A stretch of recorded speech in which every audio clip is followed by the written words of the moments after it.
Her şeyden önce gerek DEM Parti'nin gerekse de Kürt siyasal hareketinin bu sürece dair yapmış olduğu kaygılı açıklamalar ve somut bir bilgi aktaramıyor oluşları aslında sorunun, sürecin ilerleyebilmesi için gerekli muhataplarla açık, net bir şekilde bir diyalog kurulmadığını gösteriyor. Benzer tablo iktidar medyasının açıklamalarına baktığımızda oradan daha negatif, daha minimal, daha sadece terör silahsızlandırmaya indirgenmiş ama çözüme, demokratikleşmeye, pozitif barışa dair en küçük bir açılım yapmayan açıklamalar. Son günlerde yine kamuoyuna yansıyan bir diğer açıklama demetinden de öğreniyoruz ki evet, Temmuz ayında bir paketin açıklanması konusunda iktidarda bir irade var ama bu açıklanacak paketin henüz Öcalan'la da müzakere edilmediğine dair en azından dışa yansıyan açıklamalar. Bugün DEM Parti Sözcüsü Ayşegül Doğan da bunu net bir şekilde ifade etti. 40 gündür görüşülmüyor kendisiyle diye bir tartışmaları da son noktayı koydu gibi bir açıklama gibi oldu. Bu da eklenince aslında açıklanacak pakete dair iyimser bir yorum yapabilme şansı fiilen ortadan kalkmış oluyor. Meclis komisyonunun da bu sürecin dışında tutulduğu, haberdar edilmediği de anımsanacak olursa aslında görünen o ki iktidar sadece kendi tekelinde kendisine uygun, kendi iktidar çıkarlarına uygun bir paketle yetinmek istiyor. Dolayısıyla buradan çözüme dair hatta silahsızlanmanın sağlanmasına dair de iyimser neticeler alınma imkanları görünmüyor. Şimdi dünyadaki tüm çatışma çözümleri süreçlerine baktığımızda en önemli ögelerden bir tanesi muhatapla düzenli her ayrıntıda yürütülen görüşmelerdir. Ortaya çıkacak paketler ya meclislerde tartışılmaktadır veyahut da meclislerde tartışılacak olgunluğa ulaşmamışsa mutlaka taraflar arasında her ayrıntısıyla bir mutabakat sağlanmaya çalışılmaktadır. Bizdeki süreç görünen o ki böyle ilerlemiyor. Bizdeki süreç üstelik memleketin ihtiyaçları, halkın ihtiyaçları, toplumun ihtiyaçları üzerinden de değil, iktidarın iktidarda kalabilmesini garanti etmek kaygıları ekseninde şekilleniyor. Şimdi bu kadar ciddi bir süreci bir yanıyla 100 yıllık sorunu, bir diğer yanıyla çatışma açısından baktığımızda 40 yılı aşkın bir dönemdir süren, toplumu ciddi anlamda tahrip eden, ülkeyi yoksullaştıran, demokrasiyi imkansızlaştıran böylesi bir sürecin çözümünden söz edebileceksek, açıklanacak çerçeve yasaya dair iyimser bir hava içine girebileceksek mutlaka bunun açıklanmasından önce kamuoyuyla tartışılması ama en önemlisi tarafların birbirleriyle görüşmesini gerektiren bir tablo ile karşı karşıyayız. Hiç kuşkusuz geride kalan süreci iyimser açıdan şöyle yorumlayabiliriz ve yorumlamalıyız. Hiç olmazsa çatışma olmuyor.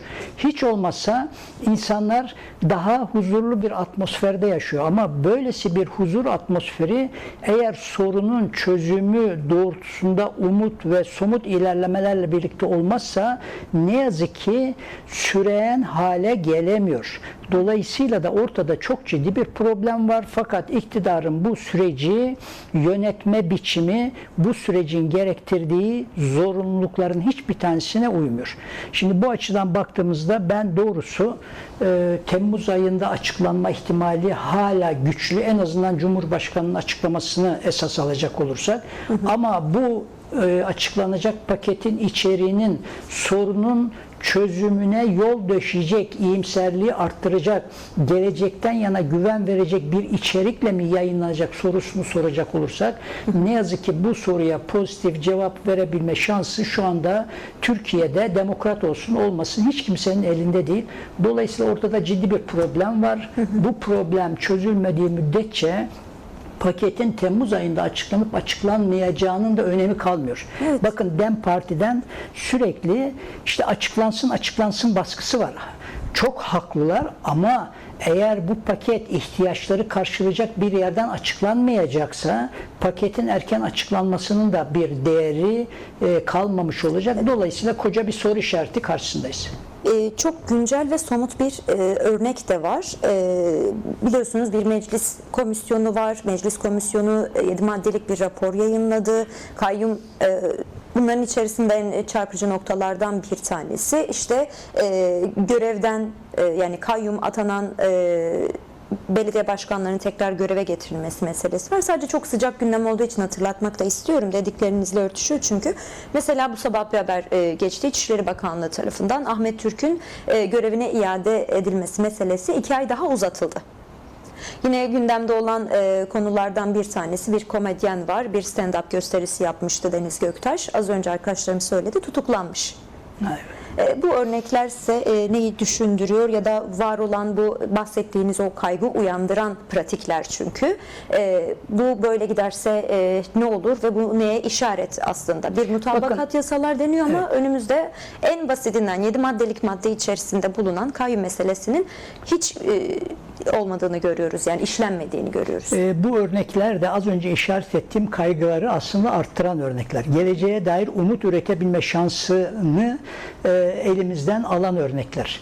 Bakın iktidarın bu sürecin başlatıcı cümlelerini açıklayan ortağı Devlet Bahçeli neredeyse bir yılı aşkın bir zamandır işte kayyumların kayyum politikasına son verilmesini, Selahattin Demirtaş ve benzeri siyasal tutsakların bırakılması doğrultusunda kürsüde en az 3 konuşmasına tanığız. Keza yine aynı şekilde eğer örgütün silahsızlandırılmasını sağlayacaksa Öcalan'ın başlangıç konuşması gelip mecliste konuşması, sonraki konuşmaları ise siyasal koordinatörlük görevini yapması doğrultusundaydı. Ve bunlar kamuoyu önünde kendi milletvekilleri ve üye yöneticilerin önünde yapılmış açıklamalardı.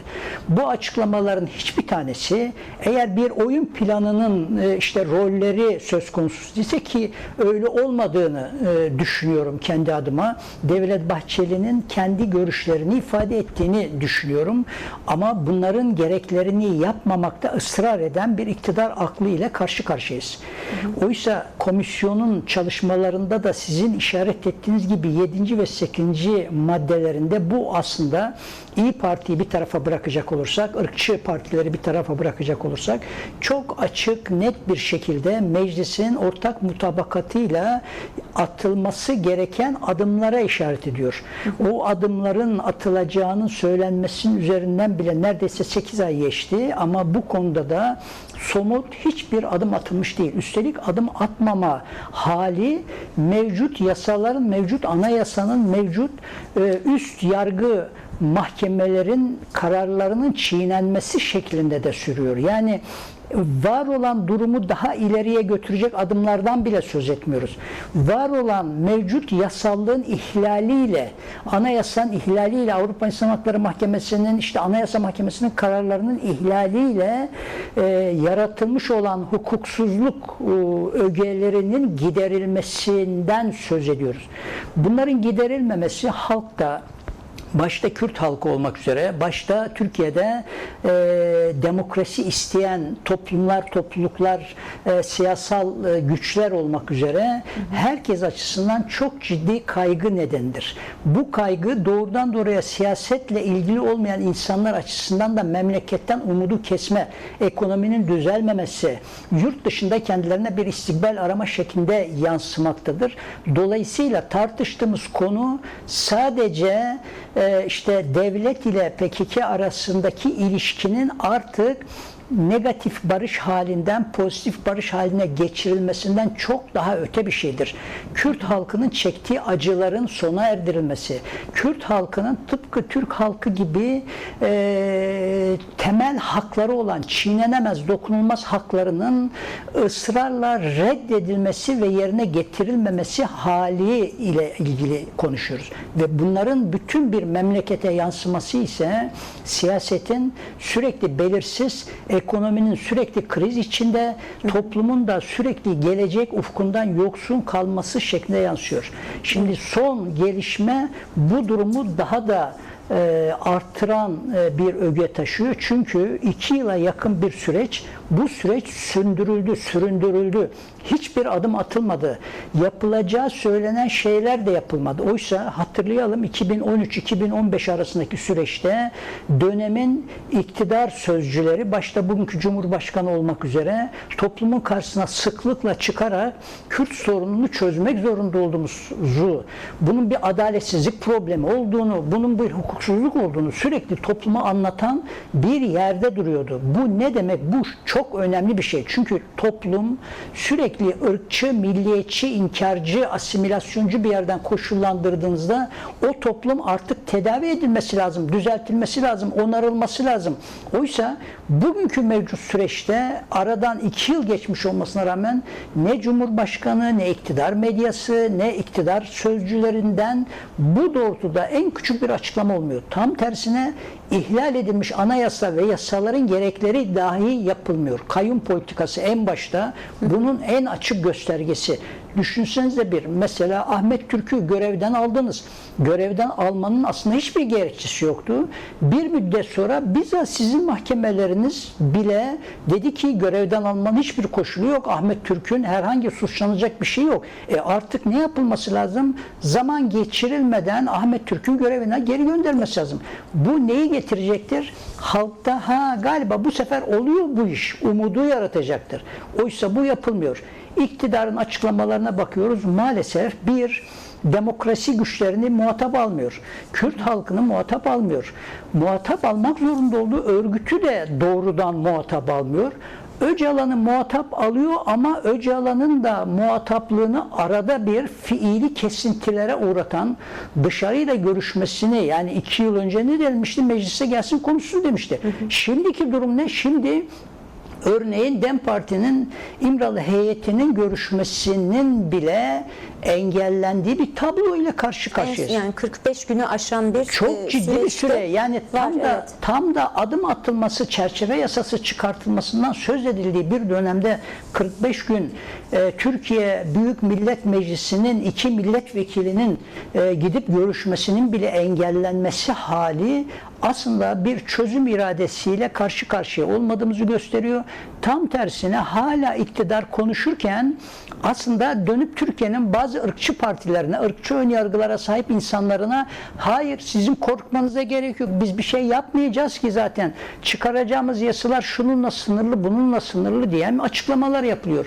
Dolayısıyla maalesef açıklanacak olan çerçeve yasasından yana umut üretebilme şansımızın olmadığı bir atmosferde bulunuyoruz. Bu atmosferde çıkacak yasadan yana doğrusu demokrasi güçleri kaygı duymalıdır. Eleştiriler var Kürt siyasi hareketinin. Mesela MİT Başkanı İbrahim Kalın'ın Irak'ta bir iş var. Hani bir erdem meselesi üzerinden söylediniz ya, bölgesel barışı sağlayabilecek bir güç de olma imkanı varken hem şu anda başvurda hem bununla birlikte geçici Şara hükümetinin hükümetiyle görüşmeler içerisinde HTŞ yönetiminin Şara ile görüşmeler devam ediyor. İran'da devam eden hem iç savaş hem de ABD ile olan savaş arasında da hala oradaki Kürt halkını bastırma politikalarını da destekleyen yönde izleyen bir tarafta duruyor. Yani bu erdemden uzak pratikler var devletin.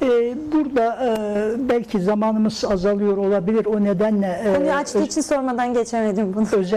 Özellikle Irak'taki Kürt partileriyle yapılan görüşmeler üzerinde durmak gerekiyor. Çünkü aslında bu çerçeve yasanın onlarla görüşüldüğünü düşünüyorum.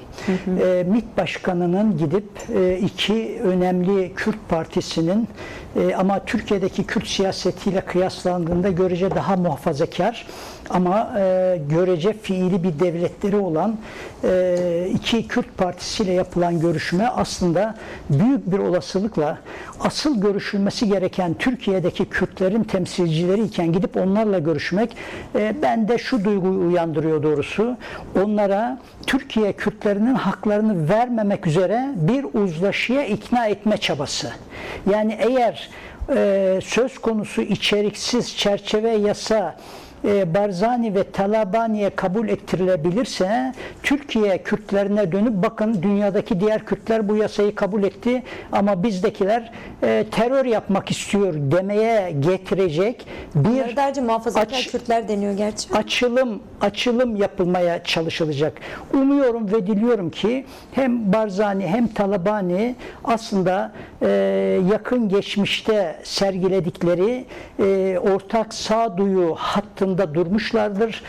Umuyorum ve diliyorum ki Türkiye'den kendilerine uzatılan paketi bu paket olacak bir şey değil. Bu paket İran'daki Kürtlerin kullandıkları haklardan bile geri, bizim kullandığımız haklarla asla kıyas bile götürmez. Biz burada fiilen bir devletiz ve bakın Irak'tan da ayrılmıyoruz diyen, dolayısıyla böylesi bir çerçeve yasayla siz sorunuzu çözemezsiniz. Hakiki, doğru, düzgün bir çerçeve yasa çıkarın demişlerdir. Çünkü eğer böyle demişlerse bu çerçeve yasa belki Temmuz ayında çıkmayabilir ama o zaman hakiki bir çerçeve yasanın çıkabileceği bir durum ile karşı karşıya kalabiliriz. Ama yok eğer zannetmiyorum ama yok eğer işte sizin bu çerçeve yasasına biz destek atarız demişlerse o zaman kabul edilemez, çözüm yeteneği olmayan bir çerçeve yasanın çıkma imkanı çok daha güçlü olacaktır.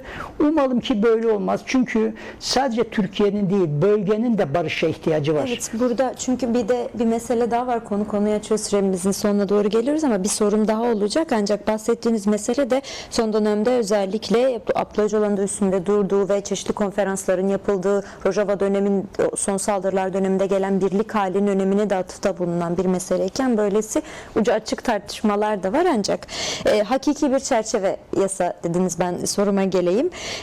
Son olarak şark ıslahat planlarından kanunlarından terörle mücadele kanunlarına gelinen bir aşama varken siz hakiki bir çerçeve yasa diyorsunuz. Şu anda bu konuşuluyor. Dolayısıyla demokrasi meselesi sizlerin de belirttiği gibi artık sadece Kürtlerle değil tüm muhalefete yönelen, düşünce ve ifade özgürlüğüne topyekün saldırılan, artık sadece Kürdistan'da değil Batı'da da aynı şekilde yayılan bir mesele. Dolayısıyla gerçek bir demokratik dönüşüm umuduna nasıl sahip çıkılır ve bugün içinde bulunduğumuz ve düğüm olarak kabul edilen belirsizlik hali olarak diye sizin de bahsettiğiniz meseleden nasıl çıkılır? Burada aslında barışın toplumsallaşması meselesine geliyoruz. Bir iktidar ve iktidar yanlısı güçler barışı toplumsallaştırmaktan ısrarla kaçtılar geçen 2 yıllık süreç içinde. Diğer partiler, yani muhalefetteki diğer partiler de barışın toplumsallaşması için o ilk başlarda Cumhuriyet Halk Partisi'nin seçilmiş başkanı Özgür Özel gerçekten çok olumlu açıklamalar yaptı ama ne yazık ki arkasını getirmedi. Diğer ırkçı muhalefet partileri ise zaten bu sürecin varlığına bile, adının geçmesine bile kategorik bir şekilde karşıt bir bayrak sallayarak Türkiye toplumunu tekrar o antidemokratik karakterli bir siyasetin içine mahkum etmeye çalışıyorlar. Ama galiba şunu da söylemek lazım. Gerek DEM Parti gerekse de Kürt Siyasal Hareketi de barışın toplumsallaştırılması konusunda atabileceği bazı adımları atamadı, yapamadı ve bugün geldiğimiz noktada 2. yılına yaklaştığı bir ortamda henüz daha barışın toplumsallaşmasından bir hayli uzaktayız. Barışın toplumsallaşması ne demek? Türkiye'de farklı güçlerin, örneğin Kürt'ü görmeyen, ya Kürt sorunları nereden çıktı diye düşünen veya başka dertleri olan insanların bu çözüme hepimizin muhtaç olduğunu anlatma kapasitesidir. Bu meseleyi anlatma kapasitesi arttırılmadığı müddetçe barış talep edenler, Kürt halkı ve onun siyasal temsilcileri iktidar karşısında yalnız kalacaklardır. Oysa barışın toplumsallaştırıldığı bir Türkiye'de iktidar, ben eğer barış konusunda, pozitif barış konusunda konusunda, çözüm konusunda adım atmazsam oy kaybederim kaygısı yaşamaya başlayacaktır. Bu açıdan Türkiye'nin mevcut atmosferi ne yazık ki olması gerekenin gerisinde. Dolayısıyla bir an önce madem ki iktidar barışın toplumsallaşmasını, yasal alanda sorunun tartışmasını engellemeye çalışıyor, o halde muhalefet de bu konuda üzerine düşeni yapmıyor. O halde Kürt siyasal hareketi, demokrasi güçleri, başta DEM Parti olmak üzere mutlaka barışın toplumsallaşması konusunda bugüne kadar sergilediği performanstan çok daha yüksek bir performans sergilemeli. Şu anlatılmak zorunda, bu sorun Türkiye'nin bütününün sorunu. Geçen yüzyılı kaybettik, ikinci yüzyılı kaybetmeyelim sorununun tam merkezinde duran, hani eski tabirle Gordiyon düğümü. Bu Gordiyon düğümü Kürt sorununun barışçıl çözümü, gerçek çözümüyle mümkün olabilir. Dolayısıyla bu konuda galiba atılması gereken epey adım var. Umalım ve dileyelim ki memleketin çözümüne bizi ulaştıracak hakiki bir çerçeve yasa ve bunun da gereği olarak başta Ahmet Türk, Selahattin Demirtaş olmak üzere şu anda tamamen rehin gibi tutulan insanların da görevlerine geri dönebilecekleri, Türkiye'nin iyimser olabileceği bir atmosfere geçmek mümkün olabilsin.